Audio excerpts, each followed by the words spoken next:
নমস্কার, আমি ময়ূক রঞ্জন ঘোষ। সঞ্জয়কে নিয়ে আজকে কথা বলবো। সঞ্জয় রায় লাগাতার বলে যাচ্ছিল যে বিনীত গোয়েল তাকে ফাঁসানোর চেষ্টা করেছে, কলকাতা পুলিশ তাকে ফাঁসানোর চেষ্টা করেছে, সরকার তাকে মুখ বন্ধ রাখতে বলেছে, ইত্যাদি ইত্যাদি ইত্যাদি। এই সঞ্জয় ছেলেটি যে ধোয়া তুলসী পাতা নয়, সঞ্জয় যে একেবারে ইনোসেন্ট তা নয়, এটা তো বোঝাই যাচ্ছে। কিন্তু সঞ্জয় একেবারে যাকে বলে বাংলা ভাষায়, চলতি ভাষায় ফালতু টাইপের একটা ছেলে। সেই সঞ্জয় যার বিরুদ্ধে মাদক নেওয়ার অভিযোগ রয়েছে, যার বিরুদ্ধে বিভিন্ন জায়গাতে বিভিন্ন কুকর্ম করার অভিযোগ রয়েছে, যদিও তারপরেও তাকে কলকাতা পুলিশের সিভিক ভলেন্টিয়ার হিসেবে নিয়োগ করা হয়, সেই সঞ্জয় তার মুখ বন্ধ করতে এত তৎপর হচ্ছে কেন কলকাতা পুলিশ? আমরা সাধারণত এটা কুণাল ঘোষ, এই কুণাল ঘোষের দিস্তে দিস্তে কাগজ, নিউজ প্রিন্ট এবং ভিডিও ছিল, যেখানে কুণাল ঘোষ যখন কিছু বলতে যাচ্ছে প্রিজন ভ্যান থেকে বেরিয়ে সাংবাদিকদের মুখোমুখি হয়ে, তখন চাপড় মারা হতো, দাঁতের তিন্না করে ঢাক বাজানোর মতন করে প্রিজন ভ্যানে ঢাক বাজাতো কলকাতা পুলিশ বা পশ্চিমবঙ্গ পুলিশ। এবং ঠিক সেই ট্র্যাডিশন সমানে চলিতেছে। এক সময় ছিল কুণাল ঘোষের সময়, এখন সঞ্জয় রায় যখন আদালতে আজকে আসে, তখন সঞ্জয় রায় যাতে কোনো কথা না বলতে পারে তার জন্য অভিনব আয়োজন করেছে কলকাতা পুলিশ যে মিনিমাম প্রোটেকশনটুকু সাধারণত নিয়ে থাকে যে কোনো ধরনের ট্রায়ালের সময়, যে কোনো ধরনের যারা অভিযুক্ত তাদের ক্ষেত্রে, সেটুকু তো নিয়েইছে, কিন্তু অ্যাডিশনালি তার নিরাপত্তার থেকে বেশি তাকে মুখ বন্ধ করার যাবতীয় যা দায়িত্ব সেই সমস্ত কিছু নিয়েছে। আমি প্রথমেই দেখাবো এই সঞ্জয়, আজকে ভেঙে দেখাবো কি অভিনব উপায়। যদিও অভিনব বলাটা ভুল, কারণ কুণাল ঘোষ টেলিফোন করে বলতেই পারেন এটা অভিনব মোটেও নয়। এর আগে আমার সাথে এই ঘটনা ঘটেছে, তুমি কেন অভিনব বললে? এই রেকর্ডটা আমার আগে সৃষ্টি করা। যদিও আবারও বলছি, কুণাল ঘোষের রেকর্ডও কলকাতা পুলিশ আজ ভেঙে দিয়েছে। আজ যে জিনিসটা হয়েছে সেটা একবার প্লাজমাতে একবার দেখি, টিভিতে দেখি। এই মুহূর্তে দেখুন, এই সাদা গাড়িতে আনা হয়েছে সঞ্জয়কে। আগে প্রিজন ভ্যান করে আনা হতো, কিন্তু প্রিজন ভ্যানের জায়গায় দেখা হয়েছে যে নতুন একদম অ্যান্টি রাইট ভেহিকল যেরকম থাকে, পুরো জালি দেওয়া কালো কাঁচের ছবি, এই গাড়ির ছবি এই মুহূর্তে আপনারা দেখছেন। এবং এই যে গাড়ি, সেই তুফান যাকে বলা হয়, সেই তুফান গাড়ি করে সঞ্জয় রায়কে আনা হয়েছে। সঞ্জয় রায় যে ঢুকছে, এবং এই গাড়িতে আপনি ভালো করে বুঝুন, এখানে যে পাদানিগুলো আছে এগুলো লক্ষ্য রাখবেন, তার কারণ এর পরের যে ছবিগুলো, সেই ছবিতে পাদানি, এই যে জালিগুলো রয়েছে, অর্থাৎ যে গ্রিল রয়েছে, গ্রিলের পেছনে কে বসে রয়েছে, বাঘ, ভাল্লুক, সঞ্জয় রায় না সন্দীপ ঘোষ, বুঝতে পারবেন না, কারণ একদম কালো ফিল্ম যেগুলোকে বলা হয়, সেই কালো ফিল্ম লাগিয়ে দেওয়া হয়েছে। এবার দেখুন এই সঞ্জয় ঢুকছে। সঞ্জয় ঢোকার সময় সাধারণত মিডিয়ার যারা কর্মীরা থাকেন, রিপাবলিক বাংলার একাধিক প্রতিনিধি তারা ছিলেন। সঞ্জয় ঢোকার সময় ঠিক কি হলো, যারা মিস করেছেন তাদেরকে একবার দেখাচ্ছি। দেখুন, এই পাদানিটা দেখিয়েছিলাম, এবার আমি আরেকটা ছবি দেখাচ্ছি। দেখুন পাদানিতে পুলিশ পুরোপুরি দাঁড়িয়ে, মানে সঞ্জয়ের ওই খেলাতে হয় না, খেলাতে নির্দিষ্টভাবে যে আইসাইট ব্লক, সেরকমভাবে যাতে করে ডিস্ট্রাকশন না হয় ব্যাটসম্যানের, যেরকম একটা সাদা কাপড় ঝুলিয়ে দেওয়া হয়, এক্ষেত্রে দাঁড়িয়ে কলকাতা পুলিশের 3-4 জন অফিসার, আমার খারাপই লাগছে তাদের জন্য, তারা দাঁড়িয়ে পড়লেন, তারা দাঁড়িয়ে চাপড় দিচ্ছেন। পার্লামেন্টারি ক্ল্যাপ যাকে বলা হয়, অর্থাৎ এই পার্লামেন্টারি ক্ল্যাপ বা চাপড়, সেই চাপড় দিতে এদেরকে বাধ্য করা হয়েছে। আমি জানি না বাধ্য হয়েছেন না নিজেরা স্বতঃপ্রণোদিতভাবে মনে হয়েছে যে আমরা সবাই মিলে হাততালি দিই। আমি জানি না এটা কি করছে কলকাতা পুলিশ, হাততালি দিচ্ছে। একবার পিসিআরকে বলবো ফুল ফ্রেমে দেখানোর জন্য কি করছে। র্যাফের যারা জওয়ান রয়েছেন এবং তার পাশাপাশি কলকাতা পুলিশের যারা অফিসাররা রয়েছেন, এই মুহূর্তে ফুল ফ্রেমে একবার দেখার চেষ্টা করছি কি চলছে।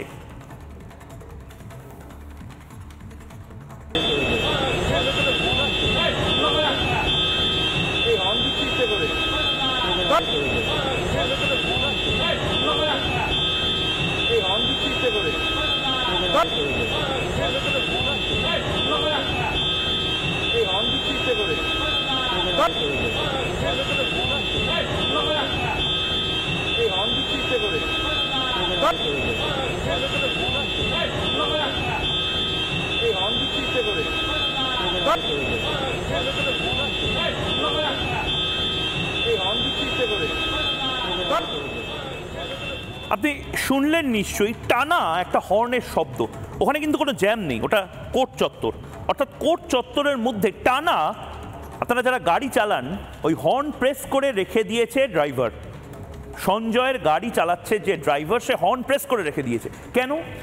কারণ সঞ্জয় কিছু চিৎকার করলেও, সঞ্জয় কিছু বলার চেষ্টা করলেও সঞ্জয়ের আওয়াজ যেন না যায়। ডাবল লেয়ার প্রোটেকশন নেওয়া হয়েছে এবার। অর্থাৎ আগে কুণাল ঘোষের সময় শুধুমাত্র করে চাপড় দেওয়া হতো। চাপড় দেওয়াটা এখন ওল্ড স্টাইল।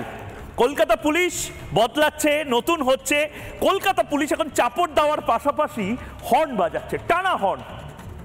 মানে আপনি বিরক্ত হবেন। মানে কোর্ট, হসপিটাল, এই সমস্ত জায়গাতে এরকম সেন্সিটিভ কেস, কথাবার্তা যেখানে হয়, সেখানে টানা একটা গাড়ি সেটা হর্ন মেরে যাচ্ছে। এবং মজার কথা, সেটা পুলিশের গাড়ি। এবং এই পুলিশের গাড়িকে টানা হর্ন মারার জন্য কেউ কোনো অবজেকশন করেনি, কেউ কোনো কেস দেওয়ার কথাও ভাবেনি। কারণ সঞ্জয় যদি কিছু বলে ফেলে। সঞ্জয়কে রিপাবলিক বাংলা প্রশ্ন করেছিল, সঞ্জয় শুনতে পেয়েছে বোধহয়, কিন্তু সঞ্জয় কি বলেছে আমরা শুনতে পারিনি। আমরা দুঃখিত। সঞ্জয় কি বলছে আমরা আপনাদের শোনাতে পারবো না, কারণ আজ successful Kolkata police. Kolkata police আজ জিতেছে। কলকাতা পুলিশ সঞ্জয় কি বলতে চেয়েছে আমরা শুনতে পাইনি, ক্যামেরায় ধরা পড়েনি, রেকর্ড কিছু হয়নি, কারণ ওই হর্ন মেরে যাওয়া টানা এবং তার পাশাপাশি চাপড়, প্রিজন ভ্যানে চাপড়। শুনবো রিপাবলিক বাংলার প্রতিনিধি সঞ্জয়কে কি বলার চেষ্টা করছিল। সঞ্জয়, তোমার স্যাম্পলগুলো মিলল কি করে, যেটা তুমি দাবি করছো? সঞ্জয় কিছু বলবে? কি করে মিলল?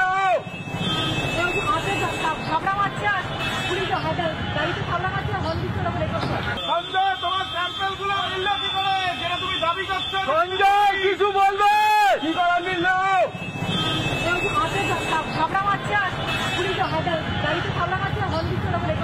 সঞ্জয়, তোমার স্যাম্পলগুলো মিলল কি করে, যেটা তুমি দাবি করছো? সঞ্জয় কিছু বলবে? কি করে মিলল?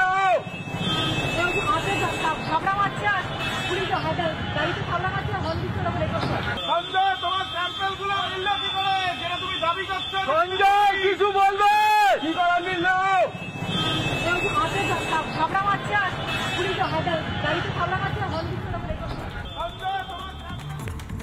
আপনি নিশ্চয়ই শুনতে পেলেন। আমি একটু বেশিক্ষণ শোনানোর চেষ্টা করলাম।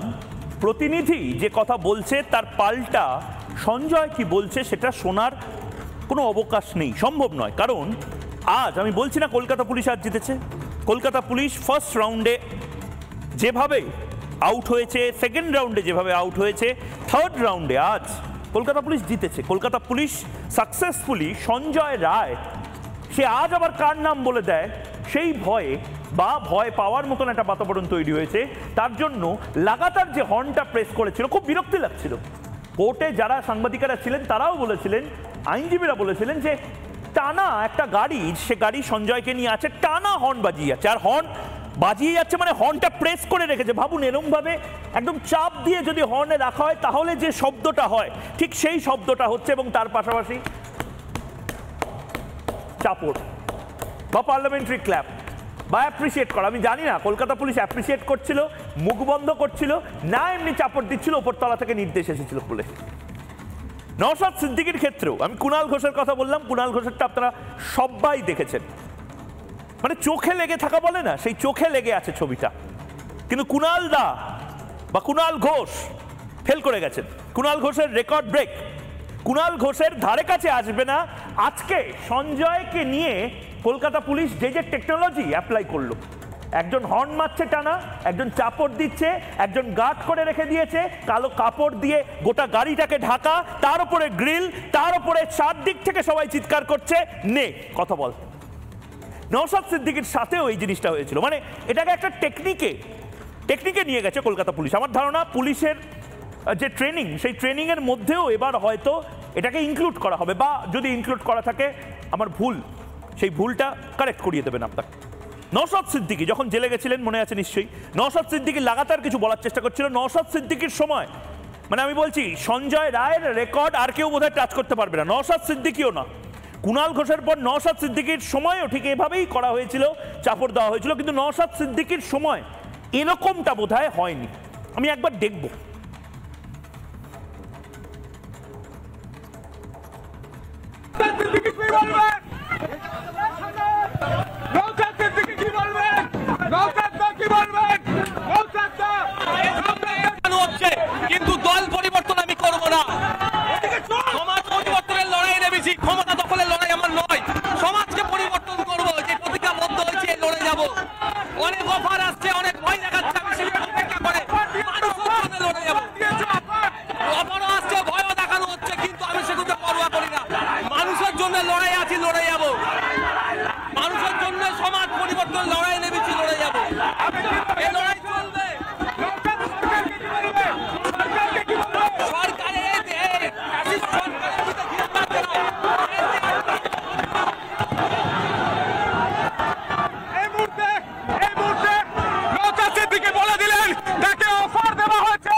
নওশাদ সিদ্দিকীকে ভয় পাওয়ার কথা, কারণ নওশাদ সিদ্দিকী নির্দিষ্টভাবে একটা শ্রেণীর মানুষের নেতা।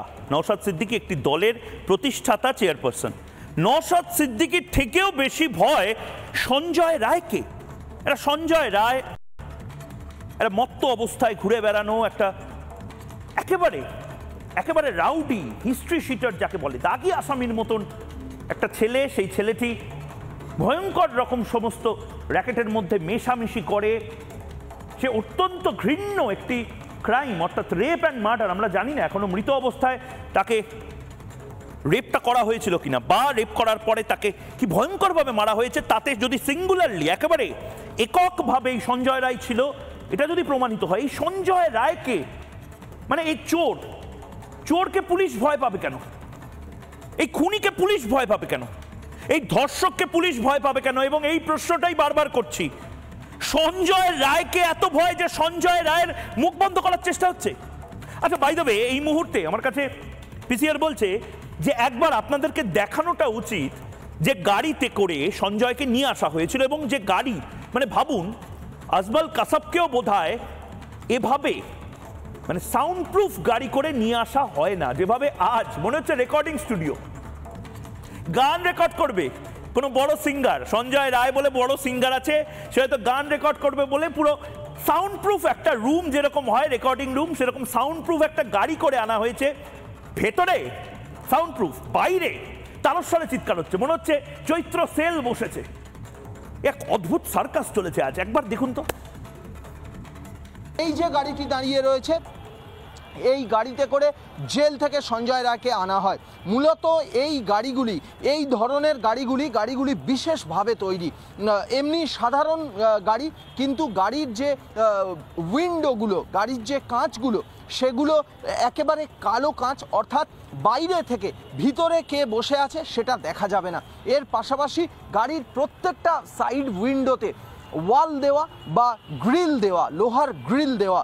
সাধারণত কলকাতা পুলিশের এসটিএফের যখন ডিটেকশন থাকে তখন এই গাড়ি ইউজ করা হয়, কিন্তু আজকে যে ঘটনা ঘটেছে, যখন সঞ্জয় রায়কে এই গাড়িতে করে আনা হয়, তখন সঞ্জয় রায় যাতে কিছু বলতে না পারে বা বললেও বাইরে তার আওয়াজ না আসে, তার জন্যে র্যাফের যারা কর্মী, সেই র্যাব কর্মীরা এই যে ফুটরেস্ট বা পাদানিতে উঠে পড়েন, যেদিকে সংবাদ মাধ্যম ছিল সেই দিকে উঠে পড়ে যাতে দেখা না যায় সেই চেষ্টা করেন।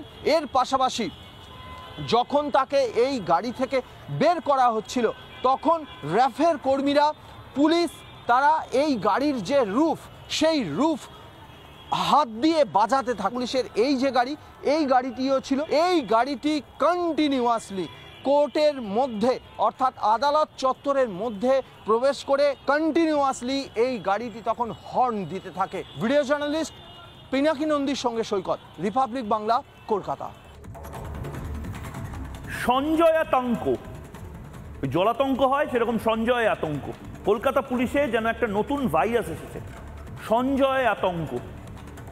এবং এই সঞ্জয় আতঙ্ক, তার জন্য ভ্যাকসিন হিসেবে এখন কলকাতা পুলিশ বোধহয় কিছু যন্ত্র বা অস্ত্র ব্যবহার করবে।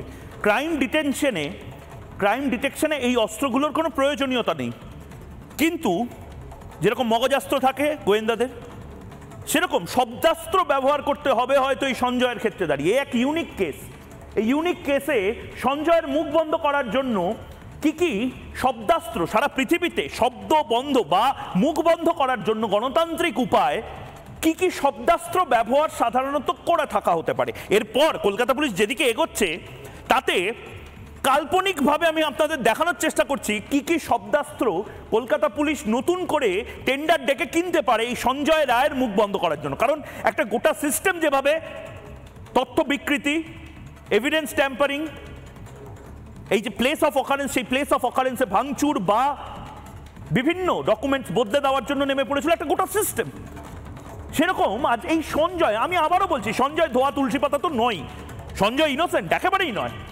সঞ্জয় এই মুহূর্তে, এই বজ্জাত সঞ্জয়, তার মুখ বন্ধ করতে যেভাবে গোটা পুলিশ ফোর্স নেমে পড়েছে, আমার তো এখন মনে হচ্ছে গোটা সিস্টেম না নেমে পড়ে। আর যদি গোটা সিস্টেমই নামে, তাদের কেন এত পরিশ্রম করাবো? আপনারা কয়েকটা অস্ত্র কিনে নিন, আমি এবং আমাদের দর্শকেরা কলকাতা পুলিশকে সাজেশন দিতে পারি কি কি অস্ত্র। আমি নাম দিয়েছি ব্রহ্মাস্ত্র বা মগজাস্ত্রের মতন শব্দাস্ত্র। দেখুন, মুখ বন্ধের শব্দাস্ত্র কি কি হতে পারে? ভেপু। এরপরে কলকাতা পুলিশ ভেপু বাজানো শিখবে সঞ্জয় রায়কে, যাতে মুখ বন্ধ রাখতে পারে। ভুবুজেলা, ব্রাজিলে আপনাদের খেলার সময় মনে আছে এই ভুবুজেলা বাজানো প্র্যাকটিস করতে হতে পারে। বাঁশি এমনিতেই ট্রাফিক পুলিশের কাছে থাকে, বাঁশি ব্যবহার করতে পারে। এর পাশাপাশি লাউডস্পিকার, সেই লাউডস্পিকার ব্যবহার করতে পারে। ব্যাপকভাবে একটা ডিজে গান চালিয়ে দিল। মেগাফোন ব্যবহার করতে পারে, চারপাশ থেকে inspector, constable, home guard, civic volunteer সবাই মেগাফোন। এই নামগুলো বোধহয় যথেষ্ট অস্বস্তির কারণ হচ্ছে ষড়যন্ত্র, ফাঁসিয়েছে, ডিসি স্পেশাল, বিনীত গোয়েল, অনেক জড়িত। মানে ভাবুন, এই নামগুলো আসলে গন্ডগোলের কারণ হচ্ছে, এবং এই গন্ডগোলটা যাতে না হয় তার জন্য মেগাফোন ব্যবহার হতে পারে, ভেপু ব্যবহার হতে পারে, ভুবুজেলা ব্যবহার হতে পারে। মানে যেন তার প্রকারণে এই সমস্ত কিছু ব্যবহার করা হোক। তাহলে আমি আবারও বলছি, এরপরে আপনাকে এই প্রশ্নগুলো আপনার মনেও আসতে পারে যে সঞ্জয় আসলে কাদেরকে এক্সপোজ করে দিতে পারে, বা সঞ্জয়ের জন্য। আবারও বলছি, সঞ্জয় একেবারে একদম নরকের কীট। এই সঞ্জয় একেবারে দোয়া তুলসী পাতা নয়, কিন্তু এই নরকের কীটকেও একটা এলিট ফোর্স, কলকাতা পুলিশের মতন একটা ডিসিপ্লিন ফোর্স, তারা এত ভয় পাবে? আমার তো বিশ্বাস হচ্ছে না। কাদের নাম সঞ্জয় বলে দিতে পারে, যে নামগুলো এই সমস্ত শব্দাস্ত্র বন্ধ করে দিচ্ছে? কার নাম বলে দিতে পারে? বিনীত গোয়েলের নাম বলেছেন। বিনীত গোয়েল ছাড়া আমরা এই অভয়াকাণ্ডে আর কাদের দেখেছি? ইন্দিরা মুখার্জি আমরা দেখেছি, ডিসি সেন্ট্রাল। তিনি সেই সময় প্রেস কনফারেন্স করতেন। সেই সময় প্রাক্তন ডিসি নর্থ ছিলেন অভিষেক গুপ্তার নাম কি বলে দিতে পারেন সঞ্জয়? মুখ খুললে কাদের চাপ হবে, কাদের নাম বলবেন? নারায়ণ স্বরূপ দেব, স্বাস্থ্য সচিব; কৌস্তব নাইক, প্রাক্তন স্বাস্থ্য শিক্ষা অধিকর্তা, অভিজ্ঞদের ঘনিষ্ঠ; সন্দীপ ঘোষ, প্রাক্তন অধ্যক্ষ আরজিকর। আরো কিছু জানে সঞ্জয় যদি ঠিক জায়গায় ঠিক নামগুলো বলে? তাহলে কি এই ওসি সাহেব, যিনি নিজেও এখন জেলে রয়েছেন, অভিজিৎ মন্ডল, প্রাক্তন ওসি টালা, তিনি কি বিপদে পড়বেন? কার নাম বলে দিতে পারে? আমারও বলছি, এই সঞ্জয় ঠিক বলছে না ভুল বলছে জানি না, কিন্তু মুখ বন্ধ করতে, এরপরে তোমার মনে হচ্ছে সঞ্জয়কে পরের দিন ভাগ্যিস মানবাধিকার কর্মী বা ইত্যাদি সংগঠনের জন্য সঞ্জয়ের মুখে সেলোটেপ লাগিয়ে নিয়ে যাচ্ছে না। এরপরে হয়তো সেলোটেপ লাগিয়ে, লিকোপ্লাস লাগিয়ে বা মুখ সেলাই করে দিয়ে এরপরে হয়তো সঞ্জয়কে বিভিন্ন জায়গাতে নিয়ে যাওয়া হবে ট্রায়ালের জন্য। এক অদ্ভুত সময়। যারা রয়েছেন তিনজন, তাদের সাথে একবার আলাপ করিয়ে দিয়ে তাদের বক্তব্যটা শুনবো।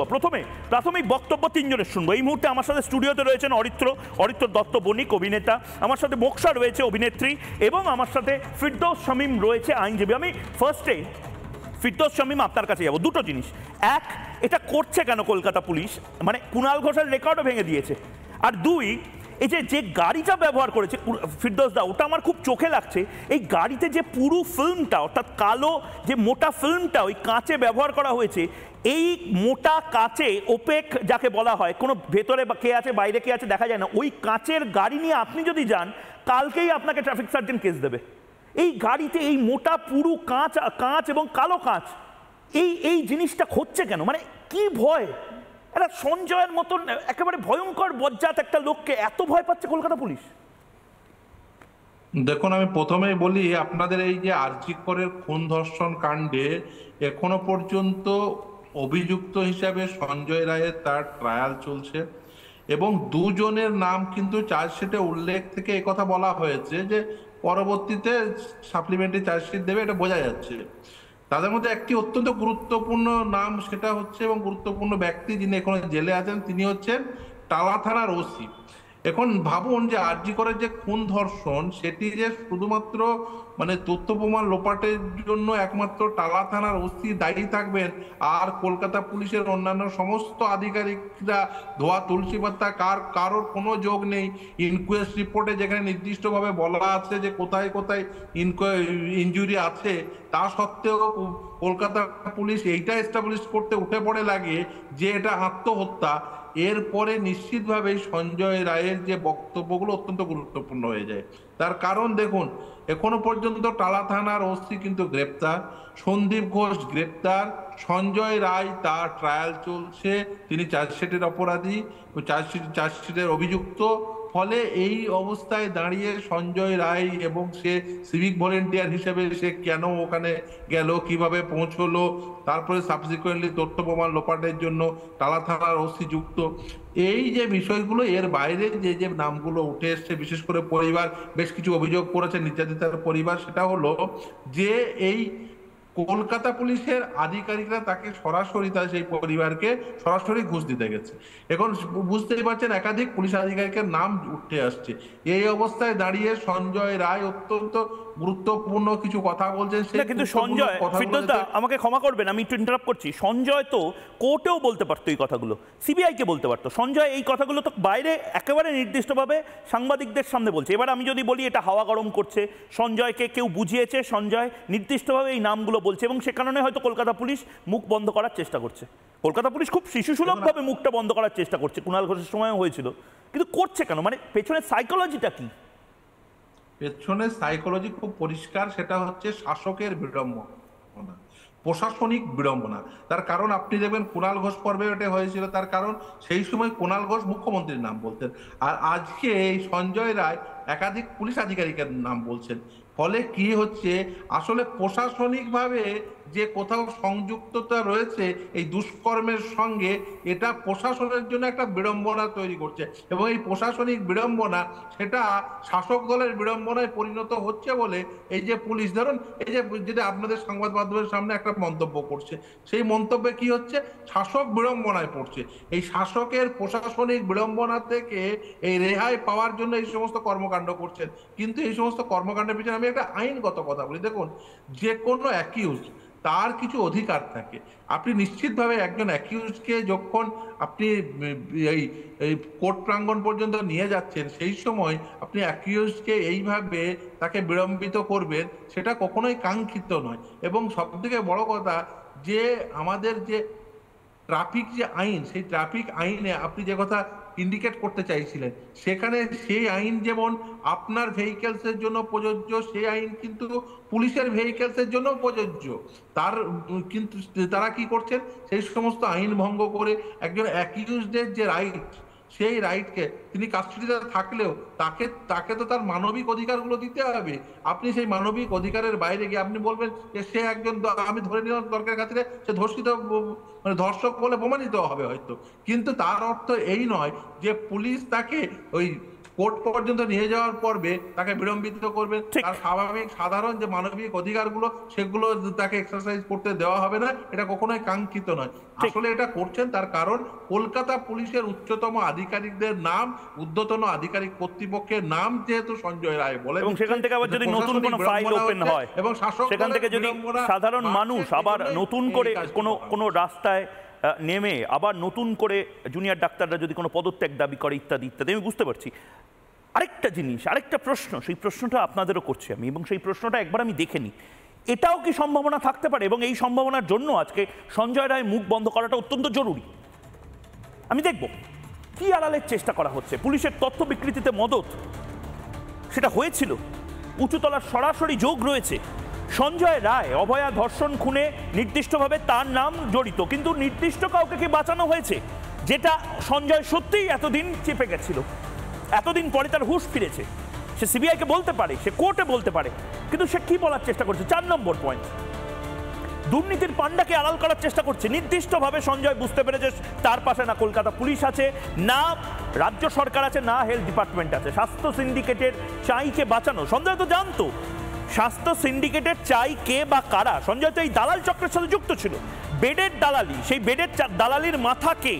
এই যে 10,000 20,000 টাকা করে বেডের জন্য নেওয়া হতো আরজিকর হাসপাতালে, তার মাথাটা কে? টাকাটা কত দূর অব্দি যেত, কোন কোন বাড়িতে যেত, কোন কোন ভবনে যেত, এই সমস্ত কিছু কি সঞ্জয় জানে? এবং সঞ্জয়ের এই কথাগুলোও যথেষ্ট পাবলিক পারসেপশন ক্রিয়েট করতে পারে এবং সে কারণে চুপ করিয়ে দাও। সঞ্জয় কি বলেছিল? দুটো, আবারও বলছি, ফার্স্ট রাউন্ডে গোল খেয়েছে কলকাতা পুলিশ, সেকেন্ড রাউন্ডে গোল খেয়েছে কলকাতা পুলিশ, থার্ড রাউন্ডে কলকাতা পুলিশ অন্তত 11 থেকে 12 জন গোলকিপার রেখে দিয়েছে গোলপোস্টে। এক অভূতপূর্ব দৃশ্য। প্রথম দুদিন, অর্থাৎ নির্দিষ্টভাবে 4 তারিখ এবং 11 তারিখ, সঞ্জয় কি এমন বলেছিল ট্রায়ালের সময় যার জন্য 3 নম্বর বার আর কোনো রিস্ক নেওয়া হলো না? দেখি পরপর শুনি। আমি যখন বলছি আমার কথা শুনিনি, এতদিন চুপচাপ ছিলাম, আমার কোনো কথা শুনিনি, আমাকে বিনা কারণে ফাঁসানো হয়েছে, আমার নামে সব কিছু দেওয়া হচ্ছে। আমি কিন্তু রেপ অ্যান্ড মার্ডার করিনি, আমি বললাম, আমাকে সেখানেও যে বলার যায়নি, আমাকে নিচে নামিয়ে দিল, আমার কথা শুনছে না, পুরো সরকারি আমাকে ফাঁসাচ্ছে। আমি এতদিন চুপ ছিলাম, আমাকে সব জায়গায় ভয় দেখাচ্ছে যে না তুমি কিছু বলবে না, তুমি কিছু বলবে না। আমারই ডিপার্টমেন্ট আমাকে ভয় দেখিয়ে আমাকে এ করেছে। আমি কিন্তু পুরোপুরি নির্দোষ, আমাকে ফাঁসানো হয়েছে। এতদিন আমি চুপচাপ ছিলাম, আমাকে ভয় দেখানো হয়েছে, আমাকে পুরো ভয় দেখানো হয়েছে। আমি বলে আসনদের বাঁচানোর জন্য আমাকে ফাঁসিয়েছে। আমি জজকে বলছি যে স্যার আমি কিছু করিনি, আমাকে ওপর থেকে নিচে নামিয়ে দিল। এটা কি কোনো ন্যায়? এটা ভারত সংবিধানের ন্যায়? আমি যদি রেপ করতাম আমার ইনজয় হতো, কোথায় হলো? অফিসার আমি নাম বলে দিচ্ছি, দিলীপ গোয়েল যিনি আছেন ডিসি স্পেশাল, ওনারা নিজেরা আমাকে ফাঁসিয়েছে। দিলীপ গোয়েল ডিসি স্পেশাল, ওনারা নিজেরা সাজিদ করে আমাকে ফাঁসিয়েছে। সব কিছু ওরা আমাকে ফাঁসিয়েছে, হুমকি দিয়েছে। আমি নির্দিষ্টভাবে মোক্সার কাছে যাব। মোক্সা, কি মনে হচ্ছে আগে সঞ্জয়কে দুবারই তুমি দেখছো প্রিজন ভ্যান, একদম প্রপার প্রিজন ভ্যান, যে প্রিজন ভ্যান থেকে যে ভেতরে বসে আছে তার মুখ দেখা যায়, একটা বড় প্রিজন ভ্যান, যে প্রিজন ভ্যানে কখন কোথায় নিয়ে যাওয়া হচ্ছে, কোন দিকে প্রিজন ভ্যানে বসে রয়েছে, কোন বেঞ্চিতে, বাঁ দিকের বেঞ্চিতে না ডান দিকের বেঞ্চিতে, এই সমস্ত কিছু দেখা যায়। আজ আমরা দেখলাম একটা ওই তুফান যে গাড়িগুলো হয়, একদম কালো কাচ লাগানো গাড়ি, সেই গাড়ি করে আনা হলো সঞ্জয়কে। তার যে পাদানি, সেই পাদানির ওপর পুলিশ দাঁড়িয়ে পড়লো ওই স্ক্রিন গার্ড করবার মতন, এবং তারপর চাপড় মারা হলো। এবং তার সাথে সাথে যিনি ড্রাইভার সাহেব রয়েছেন তিনি লাগাতার হর্ন দিলেন একটাই কারণে, সঞ্জয়ের মুখ যেন না খোলে, তার শব্দ, আমরা শব্দ ব্রহ্ম বলি, এই বজ্জাত ছেলেটির শব্দ, একটি শব্দ যেন মিডিয়া না শুনতে পারে। এ তো ভয়াবহ। মোক্সা, হ্যাঁ, এরকম তো আমরা ডার্বির দিনও দেখেছিলাম কিরকম ইস্ট বেঙ্গল মোহনবাগানের সাপোর্টার্সদের কে এরকম ভ্যানে তুলছিল, আমাদেরকে মারছিল, টিয়ার গ্যাস দিচ্ছিল, কিন্তু এই স্পিরিটটাকে তো বন্ধ করতে পারেনি। এবার আমরা এতদিন ভাবছিলাম সত্যি সঞ্জয় যেন ধনঞ্জয় না হয়, ও বলির পাঠা। এবার আস্তে আস্তে মনে হচ্ছে, যেটা উনি বললেন, আইনজীবীরা ডেফিনেটলি এটা আরো ভালো জানবে, ডিসি নর্থকে কিন্তু মানে ওপর মহলের লোকরা দে আর ভেরি স্পেসিফিক যে আমি কাদের ফাঁসালে ডিরেক্ট আমাদের নামটা আসবে না। ওরা হয়তো থ্রেড বলুন, এই যে সিন্ডিকেট বলুন, এই যে নতুন একটা তথ্য এলো মা তারা, যেখানে পুরোটা directly link to the chess department. আমাদের প্রথম দিন এই একটাই কোয়েশ্চেন ছিল, সেদিনকে রাতের চেস ডিপার্টমেন্টে কেউ কিছু জানে না, তো আস্তে আস্তে অনেক সাক্ষরা দিচ্ছে, হয়তো সাক্ষী দিচ্ছে, তারা বেটার জানে। তো আমরা প্রত্যেকে এইটার জন্যই আন্দোলনটা করেছিলাম, এখনো সেটা একই কথা বলছি যে পুলিশ ডিপার্টমেন্ট এটা কেন করছে। এবার কেন প্রশ্ন যখন তারা বিভিন্নভাবে ভিডিও করে প্রেস করে চেষ্টা করেছিল ম্যানিপুলেট করা, তারা যখন সক্ষম হননি, এবার এই যে সেলিব্রিটি বলুন, এবার তো আমি মনে মজা করে একটা স্টেটাসও দিয়েছিলাম, এইচএমভি গাড়িতে নতুন কোনো আগামী হয়তো মুখপাত্রের প্রমোশন হচ্ছে। তো এই করে করে যেভাবে ক্রিমিনালসের আশকারা দিচ্ছে, উদ্ভূত করছে এই মানে আমাদের এই সিস্টেম বলি কি পুলিশ প্রশাসন বলি, তো এটা খুব ক্রিস্টাল ক্লিয়ার যে কিছু তো কুছ তো বাত হয়। আর ডিরেক্ট যেখানে দিলীপ গোয়েলের নাম নিয়েছেন, তাকে কেন আড়াল করার চেষ্টা, এইটার জন্যেই হয়তো আমরা কালকেও আন্দোলন করছি, এটার জন্যই চিৎকার করছি, নিরাশ হয়ে পড়ছি। কিন্তু এই নতুন যে তথ্যটা এসছে সিবিআই, এটা সত্যি কথা, এটা একটা প্রাইমারি চার্জশিট দিয়েছে। আমরা মানে খুব জানতে চাই যে এর পরে কি হচ্ছে, মানে ওর টার্নটা কবে আসবে, সঞ্জয় রায় কি বলবে। ইভেন এটাও আমি শুনেছি সিবিআই আইনজীবীকে বলতে যে উনি নাকি এটা মানে উনি ডিস্টার্ব করছেন, উনি ইন্টারাপ্ট করছে, উনি কেন এটা ইন্টারোগেশনের সময় বলেনি। তো এটাও আমাদের প্রশ্ন। তো শুধু সঞ্জয়কে Dhananjay, he is definitely is one of the accused, কিন্তু এর পেছনে কারা আছে, কেন আছে, সেটাই আমরা এখন সত্যি এই কেসটার মধ্যে থেকে জানতে চাই। কিন্তু তীরটা কিন্তু আস্তে আস্তে ডিসি নেওয়ার, মানে আমরা যেটা বলছিলাম না, ধনঞ্জয় হওয়ার সঞ্জয়ের রায়ের একটা জায়গা আছে, এবার মনে হচ্ছে আস্তে আস্তে ওর দিকটা কিন্তু ডিসি নর্থের দিকেই যাচ্ছে।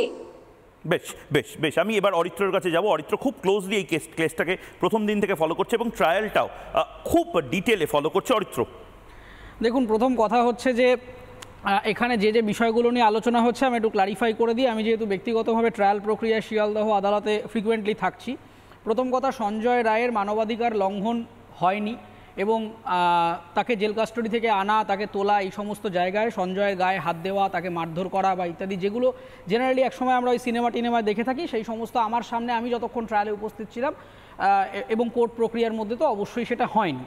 এবার দেখুন, প্রথম কথাটা হচ্ছে আমার কাছে যেটা লেটেস্ট ইনপুট আছে সেটা হচ্ছে যে সঞ্জয় রায়ের সাথে বা সঞ্জয় রায়কে জেলে উস্কানি দেওয়া হচ্ছে এবং উস্কানি দিয়ে সেই উস্কানির পরিপ্রেক্ষিতে সে মাঝে মধ্যে এই ধরনের নামটাম বলছে, বিভিন্ন রকমের কথাবার্তা বলছে, কিন্তু ইন্টারেস্টিংলি কোর্ট প্রক্রিয়া বা ট্রায়ালের মধ্যে কিন্তু সঞ্জয় এখনও পর্যন্ত এই ধরনের কোনো ব্যক্তির নাম তিনি বলেননি এবং সেই রিলেটেড কোনো আলোচনা আসেনি। এবার সঞ্জয় যেটা বলছে যে আমার কথা শোনা হচ্ছে না, পার্শিয়ালি ঠিক কথা বলছেন, তার কারণ এখন যে ট্রায়ালে যে প্রক্রিয়াটা চলছে সেটা ক্রস এক্সামিনেশন, প্রায় 50 জনের বেশি উইটনেস আছে, সবে বোধহয় 13-14 জন মতো কমপ্লিট হচ্ছে না, 9 জন, আজকে বোধহয় আরও 2-3 জন হয়েছে, তো সব মিলে 10-11 জন মতো হয়েছে ধরুন, এবং এটা চলবে, কারণ 51 জন এটা আরও বাড়তে পারে প্রসিকিউশন উইটনেসের সংখ্যাটা। কিন্তু এখন যেটা হচ্ছে উইটনেসরা আসছেন এবং তারা তাদের যা বক্তব্য বলছেন, তার মধ্যে পোস্টমর্টমে ডাক্তার আছেন কিংবা ওই ডিপার্টমেন্টের অন্যান্য এইচওডিরা আছেন বা অন্যান্য সিনিয়র ডাক্তাররা আছেন, তারা তাদের বয়ান দিচ্ছেন এবং সেই বয়ানটা ডিফেন্সের আইনজীবীর সাথে ক্রস ভেরিফিকেশন করে নেওয়া হচ্ছে।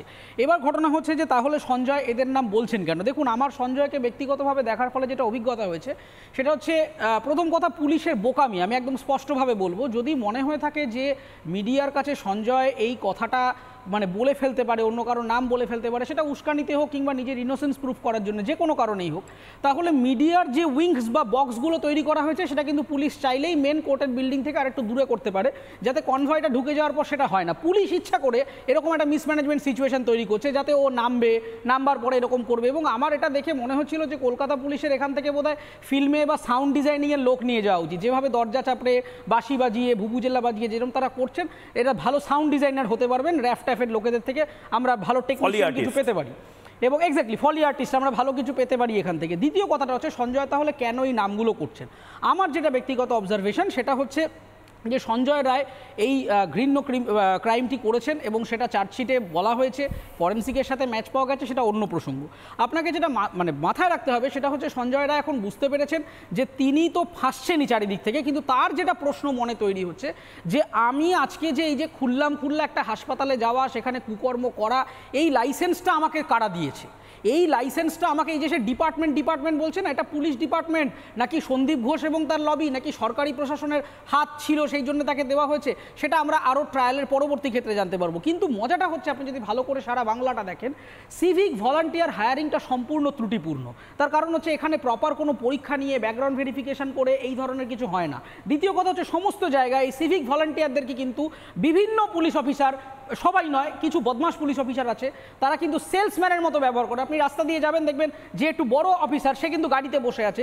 এই সিভিকদের কাজ হচ্ছে ঘুষ তোলা, গাড়ির চাবি কেড়ে নেওয়া, লাইসেন্স চেক করা, এবং এই সিভিকদের শেখানো হয় না যে ভাই তোমার আসল রোলস অ্যান্ড রেসপন্সিবিলিটিটা কি। এখানে সিভিকদের বলে দেওয়া হয় ভাই তুমি পুলিশের অংশ। তারা কি করে, এবার পুলিশ ডিপার্টমেন্টের ক্ষমতার অপব্যবহার করে এবং সমস্ত এই সিভিকদের ঘাড়ে বন্দুক রেখে কিন্তু বহু অফিসার, আমি একেবারে নির্দিষ্ট নিজের চোখে দেখা অভিজ্ঞতা বলছি, বহু অফিসার দিনের পর দিন কিন্তু এই অসভ্যতাগুলি চালিয়ে যাচ্ছেন। পাবলিকের হাতে মার খেলে সিভিকরা খাচ্ছে, লরিকে ঘুষ নেওয়ার জন্য ধাওয়া করতে গিয়ে বহু দুর্ঘটনা হয়েছে, সিভিকরা আজকে লরি চাপা পড়ে মারা গেছেন, সিভিকরা যাচ্ছেন। প্রত্যেকটা জায়গায় কিন্তু সিনিয়র অফিসাররা সেই ওই ইন্দ্রজালের পেছনে রয়েছেন, তারা কিন্তু সামনে আসছেন না এবং সামনে এই সিভিকদের দিয়ে এই কাজগুলো করানো হচ্ছে।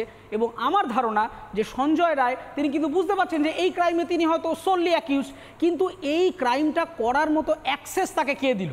একটা সিভিক ভলান্টিয়ার হয়ে আরজিকর হাসপাতালের সামনে একটা কলকাতা পুলিশের আউটপোস্ট রয়েছে, সেই আউটপোস্টকে টপকে তিনি ঢুকে যাচ্ছেন। প্রথমবার ঢুকছেন তা না, তিনি রিপিটেড অফেন্ডার। এর আগেও বিভিন্ন রকম সিবিআই কিন্তু আপনাদের মিডিয়া রিপোর্টও আপনারা দেখিয়েছেন যে বিভিন্ন ভিডিও ক্লিপ সহ বা সন্দীপ ঘোষের সাথে এই যে একটা ক্লোজলি লিঙ্কড রয়েছে এই লোকগুলির, এইটা একটা প্রমাণিত। এবং এই যে সিভিক ভলান্টিয়ারদের অবাধে আনাগোনা, আউটপোস্ট থাকা সত্ত্বেও কারা ঢুকছেন, কেন ঢুকছেন, তারা কি পেশেন্ট পার্টি নাকি কারা ক্রিমিনাল, কেউ কিছু জানে না। এই যে একটা সুরক্ষা রিলেটেড সমস্যা, এবং এই সমস্যাটা সঞ্জয় বুঝতে পারছেন যে আমাকে লাইসেন্স দেওয়া হয়েছিল, আজকে আমি নেশাসক্ত হয়ে একটা ক্রাইম করে আমার হয়তো ফাঁসি হতে পারে, যাবজ্জীবন হতে পারে, জানি না বিধান কি আসবে। কিন্তু সঞ্জয় বুঝতে পারছেন যে ডিপার্টমেন্ট বলে তিনি যে পুলিশ বা এই যে পলিটিক্যাল প্যাট্রনেজের কথা সুপ্রিম কোর্টও বলেছে যে রাজনৈতিক মদতপুষ্ট কিছু লোকেদেরকে এই সিভিক হিসাবে নিয়োগ করে দেওয়া হচ্ছে, পলিটিক্যাল ক্যাডার হিসেবে তারা কাজ করছে, ফেসে গেলে তারা ফাঁসছে, জেল হলে তাদের হচ্ছে, ফাঁসি হলে তাদের হচ্ছে। কিন্তু কিন্তু ওই ইন্দ্রজালের পেছনে মেঘের আড়ালে যে বসে রয়েছে যে লোকগুলো, তারা কিন্তু সামনে আসছেন না, তারা শুধু কিন্তু রাজনৈতিক বেনিফিটটা উপভোগ করছেন। এই জায়গাটা কিন্তু সঞ্জয়ের কাছে খুব অ্যালার্মিং। ঠিক ঠিক। এবং তার পাশাপাশি আজকে ফিরহাদ হাকিম, কলকাতা শহরের মেয়র এবং তার পাশাপাশি মন্ত্রী ফিরহাদ হাকিম, তিনি সঞ্জয়কে নিয়ে প্রতিক্রিয়া দিয়েছেন এবং আমাকেও বা আমাদেরও কিছু বার্তা দিয়েছেন, শুনবো। ছি ছি ছি, ক্রিমিনালদের হাইলাইট করতে হচ্ছে আপনাদের। টিআরপির এত দরকার, ক্রিমিনালকে হাইলাইট করতে হবে। সঞ্জয় রায় যে সব থেকে পৃথিবীর নোংরা কাজ করেছে, ধর্ষণ করে খুন করেছে একজন ডাক্তারকে, তাকে পাবলিসিটি দিতে হবে। যে কি বলছে বলবে কোন ক্রিমিনাল, হ্যাঁ আমি করিনি, তার জন্য পুলিশ কমিশনার এক্স পুলিশ সবাইকার চরিত্র হনন করতে হবে সঞ্জয় রায়কে পাবলিসিটি দেওয়ার জন্য। তাদের ফ্যামিলি আছে, কি বললো না বললো কি আছে, কিট নোংরা, কোনো কণ্ঠরোধ না। বিয়ে ধরে বলুন ওদের ছবি নিয়ে মিছিল করতে, সঞ্জয় রায়ের মুক্তি চাই বলে মিছিল করতে বলুন। ঠিক। আরেকটা দেখলাম এই যে কি একটা বাকিবুল নাকি এই যে সুশান্তকে যে মেরেছে, জুলকার না ফুলকার কি আমি জানি না, মিয়া মারতে যাবে, গোডাউন দখল করেছে, ইয়ার কি মারা। গোডাউন যদি আমার কেউ দখল করে আমার জমি, আমার ফার্স্ট কাজ কি পুলিশে এফআইআর করা। কোথায় এফআইআর? কমপ্লেন করা, তারপরে কোর্টে যাওয়া।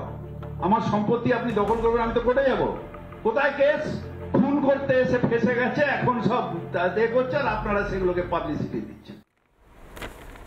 ফিরহাদ হাকিম আসলে নিজে গোলপোস্ট ঠিক করতে পারছেন না বোধহয়। ফিরহাদ হাকিম বুঝতে পারছেন না উনি কি লাইন নেবেন।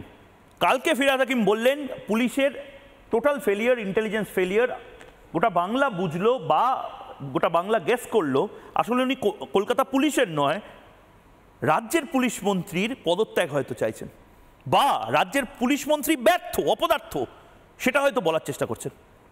আমরাও ঠিক এই জায়গাতেই প্রশ্নগুলো করেছি যে কলকাতা পুলিশ এত ডিসিপ্লিনড একটা ফোর্স, এত এলিট একটা ফোর্স, তাদের এত শিশুসুলভ আচরণ করতে হবে একটা ওই সঞ্জয়ের জন্য, যে সঞ্জয় একটা বজ্জাত, হাড়ে বজ্জাত ছেলে, সেই সঞ্জয়কে মুখ বন্ধ করানোর জন্য কলকাতা পুলিশের কিছু অফিসার তারা শিশুসুলভভাবে, ওই কুণাল ঘোষের সময়, কুণাল ঘোষ যখন মুখ্যমন্ত্রী মমতা বন্দ্যোপাধ্যায়ের নাম বলে দিয়েছিলেন, তখন যেভাবে চাপট দিয়েছিল প্রিজন ভ্যানে, সেটা করতে হবে। আচ্ছা, ফিরহাদ হাকিম তো আজ খুব রেগে গেলেন, কাল ফিরহাদ হাকিম এরকম শিশুসুলভ আচরণ করলেন কেন? ফিরহাদ হাকিম জানতেন না যে কলকাতা পুলিশকে বহু আগে মমতা বন্দ্যোপাধ্যায় নির্দেশ দিয়েছে, রাজ্য পুলিশকে নির্দেশ দিয়েছে, তারপরেও পুলিশ কেন কিছু করেনি? ফিরহাদ হাকিমের তো উচিত মুখ্যমন্ত্রী, যিনি আবার পুলিশ মন্ত্রী, এবং পুলিশের বিরুদ্ধে একটা মিছিল পোর্ট এরিয়া থেকে একেবারে কালীঘাট বা নবান্ন অব্দি অর্গানাইজ করার। করবেন উনি? কালকের ফিরহাদ হাকিমের বক্তব্যটা শুনি। Enough is enough. উত্তরপ্রদেশের কালচার, বিহারের কালচার, আহমেদাবাদের কালচার এখানে ঢুকতে দেওয়া হবে না। আমাদের মুখ্যমন্ত্রী মমতা বন্দ্যোপাধ্যায় বারবার বলেছেন পুলিশকে যে আর্মস উদ্ধার করো, ইন্টারস্টেট ক্রিমিনালদের আটকাও। তারপরেও হাঁ করে বসে থাকা যাবে না। পুলিশকে বলবো অ্যাক্ট নাও, অ্যাক্ট নাও।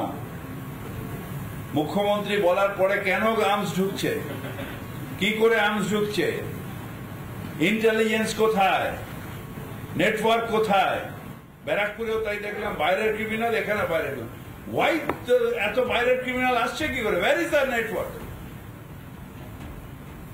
বারবার মুখ্যমন্ত্রী বলছেন নাকি মুঙ্গের থেকে আর্মস আছে, যারা মুঙ্গের থেকে আর্মস আছে, আর্মস ধরার জায়গা করো।